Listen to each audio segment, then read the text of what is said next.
ನಮಸ್ತೆ ಎಲ್ಲರಿಗೂ. ಎಲ್ಲರೂ ಹೇಗಿದ್ದೀರಾ? ನಾನು ಬಿಂದು ನಿರಂಜನ್. ಇದು ಬಂದು ಬೆಳಗಿನ ವಿಡಿಯೋ ಆಗಿ ನಾನು 5:45ಗೆಲ್ಲ ಬೆಳಗ್ಗೆ ಎದ್ದೇಳ್ತೀನಿ ಅಂತ ಹೇಳ್ಬೋದು. ಆಚೆ ಎಲ್ಲ ಕ್ಲೀನ್ ಮಾಡ್ಕೊಂಡು ಬಂದು ಮತ್ತು ನನ್ನ ಮಗನಿಗೆ ಡ್ರೈ ಫ್ರೂಟ್ಸ್ ಹಾಲು ಮಾಡ್ತಾಯಿದ್ದೀನಿ. ಡ್ರೈ ಫ್ರೂಟ್ಸ್ನ ರಾತ್ರಿನೇ ನೆನೆಸಿಟ್ಬಿಡ್ತೀನಿ. ಸೊ ಅವ್ನು ಹಾಲು ಕುಡ್ಕೊಂಡು ಟೆನ್ನಿಸ್ ಕ್ಲಾಸ್ಗೆ ಹೋಗ್ತಾನೆ. ಅವ್ನು 7 o'clockಗೆಲ್ಲ ಹೋಗಿಬಿಡಬೇಕು. ಹಾಗಾಗಿ ನಾನು ಬರೋದೇ ಸೀದಾ ಲಂಚ್ ಪ್ರಿಪ್ರೇಷನ್ಗೆ. ಲಂಚ್ಗೆ ನಾನು ಸೊಪ್ಪಿನ ಸಾಂಬಾರು ಮತ್ತು ರೈಸ್ ಮಾಡೋಣ ಅಂದ್ಕೊಂಡು ಈ ಕಡೆ ಒಂದು ಕಡೆ ಸೊಪ್ಪಿನ ಸಾಂಬಾರು ರೈಸಿಗೆ ಇಡ್ತಾ ಇದ್ದೀನಿ. ಇನ್ನೊಂದು ಕಡೆ ಮತ್ತು ಪರೋಟಗೆ ಅಂದರೆ ಪನ್ನೀರ್ ಪರೋಟ, ಪನ್ನೀರ್ ಪರೋಟ ಮಾಡೋಣ ಅಂದ್ಕೊಂಡಿರೋದ್ರಿಂದ ಪಾಲಕ್ ರೆಡಿ ಮಾಡ್ಕೊತಾ ಇದ್ದೀನಿ. ಅದನ್ನು ಹಿಟ್ಟನ್ನು ರೆಡಿ ಮಾಡ್ಕೊತಾ ಇದ್ದೀನಿ. ಹಿಟ್ಟಿಗೆ ಏನಿಲ್ಲ, ಜೀರಿಗೆ, ಉಪ್ಪು ಮತ್ತು ಪಾಲಕ್ ಸೊಪ್ಪು ಬೇಯಿಸಿದ್ದು ಪೇಸ್ಟ್ ಮಾಡಿ ನಾನು ಕಲಿಸ್ಕೊತಾ ಇದ್ದೀನಿ. ಬೇಯಿಸಿದ ನೀರನ್ನು ಕೂಡ ನಾನು ಸೇರಿಸಿ ಮಿಕ್ಸ್ ಮಾಡ್ಕೋಬೇಕು ಅಷ್ಟೆ, ಬಿಕಾಸ್ ಚೆನ್ನಾಗಿ ಆಗುತ್ತೆ, ವೇಸ್ಟ್ ಮಾಡೋದು ಬೇಡ ಅಂತೇಳಿ ಅಷ್ಟೇ. ಅವ್ನು ಬರೋಷ್ಟರೊಳಗಡೆ ಆಲ್ಮೋಸ್ಟ್ ಅಡುಗೆ ಕೆಲಸಗಳನ್ನ ನಾನು ಮುಗಿಸ್ಕೊಂಡಿದ್ರೆ ನನಗೆ ಅವ್ನು ಬಂದ ಮೇಲೆ, ಅಂದರೆ ಅವ್ನು 8-10ಗೆಲ್ಲ ಬಂದುಬಿಡ್ತಾನೆ. ಸೊ ಅವ್ನು ಬಂದಾಗ ನನಗೆ ಅವ್ನ ಕೆಲಸಗಳೇ ಆಗೋಗ್ಬಿಡುತ್ತೆ. ಅವನಿಗೆ ಸ್ನಾನ ಮಾಡಿಸೋದಾಗಿರ್ಬೋದು ಅಥವಾ ತಿಂಡಿ ತಿನ್ನಿಸೋದಾಗಿರ್ಬೋದು. ಸೊ ನನಗೆ ಆ ಕೆಲಸಗಳಿರುತ್ತೆ. ಸೊ ಹಾಗಾಗಿ ಅವ್ನು ಬರೋಷ್ಟರೊಳಗಡೆ ನನ್ನ ಮುಕ್ಕಾಲು ಭಾಗ ಅಡುಗೆ ಕೆಲಸಗಳನ್ನ ನಾನು ಮುಗಿಸ್ಕೊಂಡಿರ್ತೀನಿ. ಆ ಕಡೆ ನಾನು ಹಿಟ್ಟು ಕಲಸಿಟ್ಟು ಇಲ್ಲಿ ಬಂದು ನಾನು ಶೇಂಗಾ ಚಟ್ನಿ ಮಾಡ್ತಾಯಿದ್ದೀನಿ. ಶೇಂಗಾ ಚಟ್ನಿ ಗೊತ್ತಲ್ಲ, ನಿಮಗೇನು ಹೇಳೋ ಅವಶ್ಯಕತೆ ಇಲ್ಲ ಅಂದ್ಕೊಂಡಿದ್ದೀನಿ. ಅದಕ್ಕೆ ಮಾಮೂಲಿ ಹುರಿದಿರೋ ಶೇಂಗಾ, ಮೆಣಸಿನ್ಕಾಯಿ, ಕಾಯಿ, ಉಪ್ಪು, ಹುಣಸೆಹಣ್ಣು ಮತ್ತು ಕೊತ್ತಂಬರಿ ಸೊಪ್ಪು ಹಾಕಿ ಅದನ್ನು ಪೇಸ್ಟ್ ಮಾಡಿ ಇಟ್ಕೊತೀನಿ. ಸೊ ಅದಾದಮೇಲೆ ನಾನು ಈ ಕಡೆ ಸಾಂಬಾರಿಗೆ ಒಗ್ಗರಣೆ ಹಾಕ್ಲಿಕ್ಕೆ ರೆಡಿ ಮಾಡ್ಕೊತಾ ಇದ್ದೀನಿ. ಅಡುಗೆಗೆ ನಾವು ಶೇಂಗಾ ಎಣ್ಣೆ ಯೂಸ್ ಮಾಡೋದು, ಬಿಕಾಸ್ ಆರೋಗ್ಯಕ್ಕೆ ಒಳ್ಳೆಯದು ಅಂತ ಅಷ್ಟೇ. ಈ ಕಡೆ ಒಗ್ಗರಣೆ ಹಾಕ್ಕೊಂಡು ನಾನು ಏನು ಮಸಾಲ ರುಬ್ಬಿಟ್ಕೊಂಡಿರ್ತೀನಲ್ಲ, ಬೇಯಿಸಿ ಟೊಮೆಟೊ, ಈರುಳ್ಳಿ, ಮೆಣಸಿನ್ಕಾಯಿ ಮತ್ತು ಸಾಂಬಾರು ಪೌಡರು ಇದನ್ನು ಹಾಕಿ ಪೇಸ್ಟ್ ಮಾಡಿಟ್ಕೊಂಡಿರ್ತೀನಿ. ಮತ್ತು ಬೇಯಿಸಿದಂತಹ ಸೊಪ್ಪು ಹಾಕಿ ಒಗ್ಗರಣೆ ಹಾಕಿ ಕುದಿಯೋಕೆ ಇಡ್ತಾಯಿದ್ದೀನಿ, ಉಪ್ಪೆಲ್ಲ ಹಾಕಿ. ಅದಾದಮೇಲೆ ಈ ಕಡೆ ಕುದೀತಾ ಇರುವಾಗ ನಾನು ಸೈಮಲ್ಟೇನಿಯಸ್ಲಿ ಅಂದರೆ ಅದು ಕುದಿಯೋಕೆ ಇಟ್ಬಿಟ್ಟು ಈ ಕಡೆ ಪರೋಟ ಮಾಡ್ಕೊಳ್ಳಿಕ್ಕೆ ಸ್ಟಾರ್ಟ್ ಮಾಡಿದೆ. ಪನ್ನೀರ್ ಪರೋಟ ಆಗಿರೋದ್ರಿಂದ ಅದು ಸ್ಟಫಿಂಗಿಗೆ ತುರಿದಿರೋ ಪನ್ನೀರು, ಸ್ವಲ್ಪ ಗರಂ ಮಸಾಲ, ಚಿಲ್ಲಿ ಪೌಡರ್ ಸ್ವಲ್ಪ, ಆಮೇಲೆ ಸ್ವಲ್ಪ ಪೆಪ್ಪರ್ ಪೌಡ್ರು ಮತ್ತು ಸ್ವಲ್ಪ ಉಪ್ಪು ಹಾಕಿ ಮಿಕ್ಸ್ ಮಾಡಿಟ್ಕೊಂಡೆ. ಸೊ ಚಪಾತಿ ಲಟ್ಟಿಸ್ಕೊಂಬಿಟ್ಟು ಫಿಲ್ ಮಾಡಿ 1-2 ಪರೋಟ ಲಟ್ಟಿಸಿ ಬೇಯಿಸೋಷ್ಟ್ರೊಳಗಡೆ ನನ್ನ ಮಗ ಬಂದೇ ಬಿಟ್ಟ. ಯಾಕಂದರೆ ಆಲ್ರೆಡಿ ಅವ್ನು 8-10 ಆಗೋಯಿತು.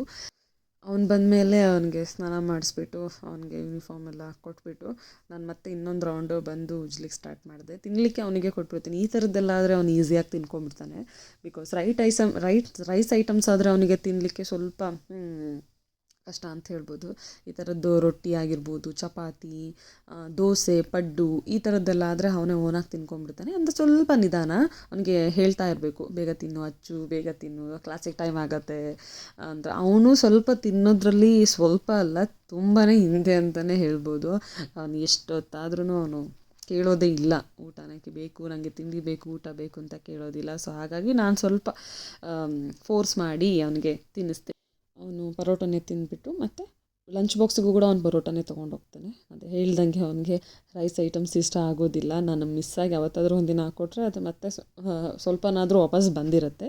ಸೊ ಅವನಿಗೆ ಲಂಚ್ ಪ್ಯಾಕ್ ಮಾಡಿಕೊಟ್ಬಿಟ್ಟು ಕಳಿಸ್ಕೊಡ್ತಾ ಇದ್ದೀನಿ. ಸೊ ಇವರೇ ನಮ್ಮ ಮನೆಯಲ್ಲಿರೋಂತಹ 3 ಜನ ಮಕ್ಕಳು ಅಂತ ಹೇಳ್ಬೋದು. ಇವರೇ ಅವನನ್ನು ಬಿಟ್ಟು ಬಂದುಬಿಡ್ತಾರೆ. ಸೊ ಇವ್ರುಗಳಿಗೆ ನಾನು 3 ಜನಕ್ಕೆ ನಾನು ಕಳ್ಳ, ಮಳ್ಳ, ಸುಳ್ಳ ಅಂತೇಳಿ ಸುಮ್ಮನೆ ತಮಾಷೆ ಕರಿತಿರ್ತೀನಿ ಅಷ್ಟೇ.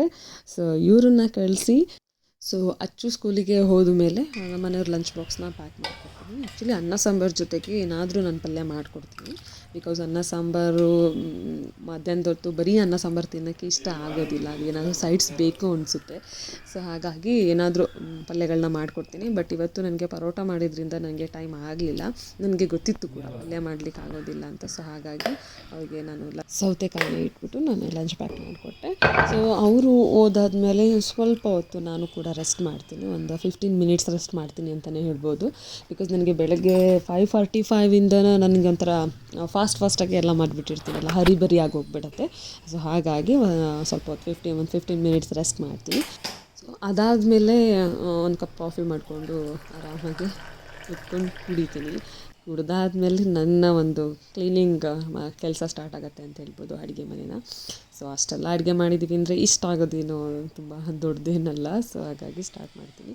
ಸೊ ಈ ಥರ ಇರೋಂತಹ ಅಡುಗೆ ಮನೇನ ಈ ಥರ ಕನ್ವರ್ಟ್ ಮಾಡಿ, ಅಂದರೆ ಕ್ಲೀನ್ ಮಾಡಿ ನನ್ನ ಕೆಲಸಗಳು, ಅಂದರೆ ನಾನು ಫ್ರೆಶ್ ಅಪ್ ಆಗಿ ದೇವ್ರ ಪೂಜೆ ಆಲ್ರೆಡಿ ಪೂಜೆ ಮಾಡಿ ಹೋಗಿರ್ತಾರೆ.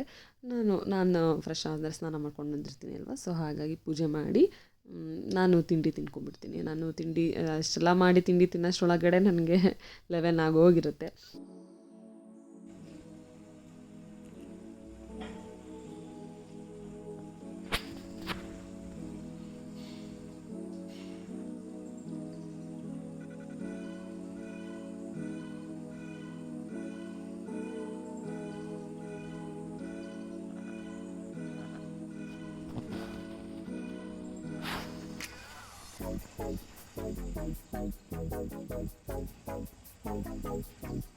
ಮುಗಿಸ್ಕೊಂಡು ಟಿ ವಿ ನೋಡ್ತಾ ಸ್ವಲ್ಪ ಹೊತ್ತು ಕೂತ್ಕೋತೀನಿ. ಜೊತೆಗೆ ಆಕ್ವೇರಿಯಂ ನೋಡೋದು ಒಂದು ನನ್ನ ಅಭ್ಯಾಸ ಅಂತ ಹೇಳ್ಬೋದು. ಯಾಕೆ ಅಂತ ಅಂದರೆ ಇದು ತುಂಬ ಆ್ಯಕ್ಟಿವ್ ಅಲ್ವಾ, ಏನೋ ಒಂಥರ ಚೆನ್ನಾಗಿರುತ್ತೆ ಆ ಸೌಂಡು.